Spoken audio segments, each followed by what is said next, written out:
Explain check सबको welcome करता है। अगर आपने मून नाइट का पिछला एपिसोड नहीं देखा तो मैं उसका लिंक डिस्क्रिप्शन में डाल दूंगा, आप लोग वहां से देख लेना। आज हम एक्सप्लेन कर रहे हैं मून नाइट की सेकंड एपिसोड, जिसमें स्टीवन सो के उठता है और ऐसा लग रहा है जैसे कि स्टीवन ने किसी से लड़ाई की है और वो मार्क से पूछता है कि तुम यहाँ पर हो, जिस पर वो कोई जवाब नहीं देता।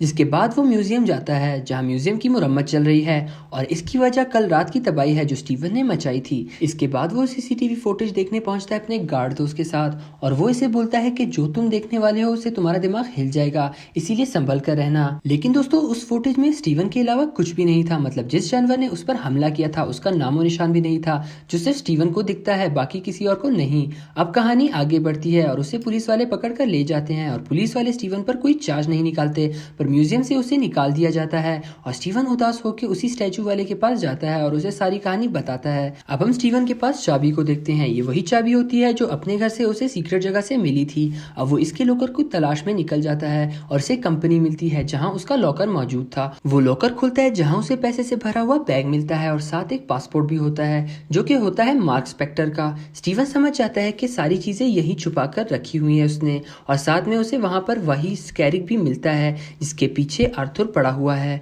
जो कि रास्ता दिखाने के काम करता है। ये सारी चीजें देखकर स्टीवन कुछ समझ पाता है कि तभी वहां पर मार्क आता है और उसे कहता है कि तुम इन सब से दूर रहो, नहीं तो खतरे में पड़ जाओगे। वो स्टीवन को सोने को कहता है ताकि स्टीवन की बॉडी पर कंट्रोल ले सके, लेकिन स्टीवन नहीं मानता। स्टीवन पूछता है कि तुम किसके लिए काम करते हो, जिस पर मार्क बताता है कि उस इजिप्शियन गॉड जिसका नाम खोंशू है, मैं उसका अवतार हूँ और उसने मुझे अपनी पावर्स दी हैं ताकि मैं मासूम लोगों को बचा सकूं और बुरे लोगों को मार सकूं। स्टीवन घबरा जाता है और कहता है कि मैं बंदूक को देने जा रहा हूँ। मार्क उसे रोकता है और कहता है कि अगर तुमने ऐसा किया तो तुम बहुत बड़ी मुसीबत में आ जाओगे। लेकिन स्टीवन वो बैग लेके भागने लगता है। तभी उसका सामना खोंशू से होता है जो कहता है कि वो बैग मार्क को वापस से दे दो। तभी वो बाहर निकलता है और वहीं उसकी टक्कर लैला से होती है जिसकी कॉल पिछली एपिसोड में आ रही थी, और यहाँ लैला उसको मार्क समझ रही होती है और इसीलिए अपने साथ ले जाती है। और यहाँ स्टीवन को पता चलता है कि ये उसकी वाइफ है और ये सुनकर स्टीवन को खुशी होती है कि चलो यार मैं सिंगल तो नहीं मरने वाला। स्टीवन लैला को अपने घर ले आता है और काफी बातों के बाद स्टीवन उसे अपना बैग दिखाने लगता है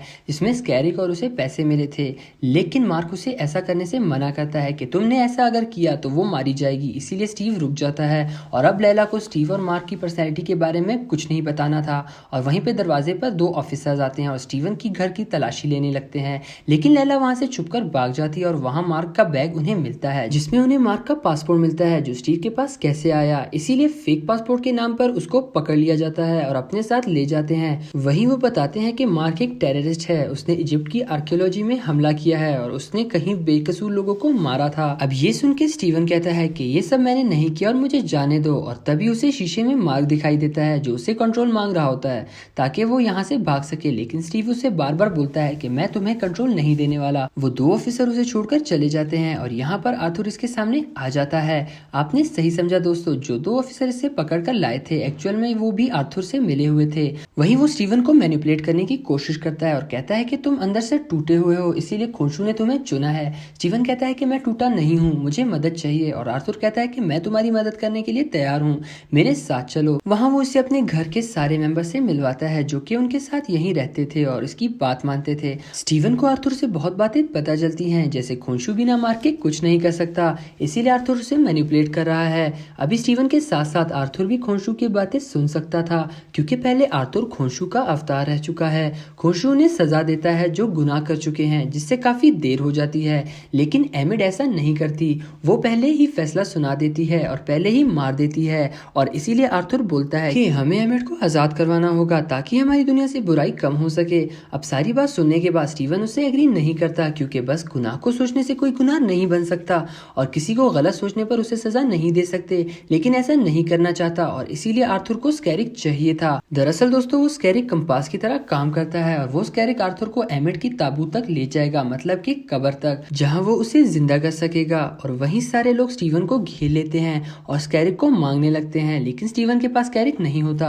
आर्थर एमिड का अवतार होता है और उसने अपनी छड़ी में कुछ पावर्स मौजूद हैं जो एमिड ने उसे तोहफे के तौर पर दी हैं। वो कहता है कि मुझे स्कैरिक दे दो वरना मुझे इस छड़ी का इस्तेमाल करना होगा, लेकिन स्टीव कहता है कि मेरे पास स्कैरिक नहीं है। और तभी वहां पर एंट्री होती है लैला की जो कहती है कि स्कैरिक मेरे पास है। उसके बाद वो वहां से भागते हैं। इधर आर्थर अपनी छड़ी के इस्तेमाल करता है और एक पोर्टल खोलता है जिसमें से एक जैकाल बाहर आता है है। अब लैला स्टीव से कहती है कि तुम अपना सूट पहनो, मैंने तुम्हें वो सूट पहनते हुए देखा है। वहीं मार्क बोलता है कि अपना कंट्रोल मुझे दो वरना मारे जाओगे, लेकिन स्टीव बात नहीं सुनता और तभी जयकाल उस पर हमला कर देता है। वो बिल्डिंग से गिरता है और जैसे ही वो बिल्डिंग से नीचे गिरता है तो अपना मिस्टर नाइट वाला सूट पहन लेता है, जो कि अमेजिंग सीन होता है। वो काफी लड़ाई कर रहा है और अब उसकी हालत टाइट हो चुकी है। फाइनली स्टीव अपना कंट्रोल मार्क को दे देता है और यहाँ पर एंट्री होती है मून नाइट की, जो हमारा हीरो है। वो जयकाल को यहाँ से दूर ले जाता है और उसे चालाकी से एक आयरन रॉड में घुसा के मार देता है, मगर इस सब में स्कैरिक उसके हाथ से कहीं गिर जाता है और वो किसी तरह आर्थर के हाथ लग जाता है। और यहाँ हमें पता चलता है कि आर्थर किसी को भी एमिट की पावर से मार सकता है। मार्क स्टीवन की बॉडी पर कंट्रोल कर लेता है और स्टीवन को रिफ्लेक्शन में बंद कर देता है और अब वो तब तक रिफ्लेक्शन में रहेगा जब तक वो स्कैरिक वापस नहीं ले आता। मार्क वहाँ स्टीवन से वादा करता है कि जब तक वो खोंशू को स्कैरिक वापस करने के बाद हमेशा के लिए तुम्हारी लाइफ से चला जाएगा, पर तब तक तुम्हें बैक सीट पर रहना होगा। वहीं खोंशू आता है और वो कहता है कि तुमसे ये काम नहीं हो पाया, इसीलिए अब मैं किसी और को अपना अवतार बनाऊंगा। वो लैला को अवतार बनाने वाला होता है। वहीं मार्क उसे एक आखिरी मौके का कहता है, क्योंकि वो जानता है कि अवतार बनकर उसे काफी लोगों की जान लेनी पड़ती है, जो कि वो लैला से नहीं करवाना चाहता, जिस पर खोंचू उसे एक मौका देने पर तैयार हो जाता है। वही अब नेक्स्ट सीन में मार्क इजिप्ट पहुंचा है आर्थर को ढूंढने के लिए और यहाँ पे एपिसोड एंड होती है। इन 2 एपिसोड में मार्क की हम सिर्फ 2 आइडेंटिटीज देख चुके हैं। अब देखते हैं कि क्या कोई और आइडेंटिटी भी मार्क की बॉडी में हो सकती है। आई होप ये वीडियो आपको काफी पसंद आई है और अगर आपको मूनलाइट का 3rd एपिसोड चाहिए तो मुझे कमेंट बॉक्स में जरूर बताएं और ये भी बताएं कि एक्सप्लेनेशन आपको कैसी लगी, और अगर अच्छी लगी तो लाइक एंड सब्सक्राइब करना मत भूलिएगा।